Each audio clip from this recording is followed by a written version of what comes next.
Terrific Insights, English Tagalog, Part 3. Stone subsequent to throne, expression after it's said, happening after it's missed, or after it's gone.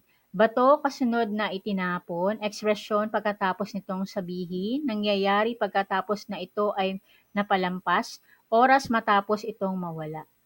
Not ever lose hope because terrific event grip time.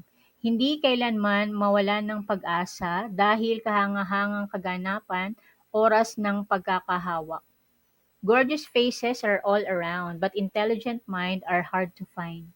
Mga magagandang muka ay sa paligid-likid, ngunit ang matalinong pag-iisip ay mahirap hanapin.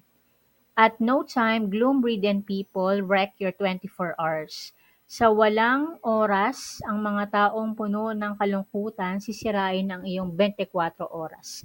Thanks for listening. Muchas gracias. Have a terrific day.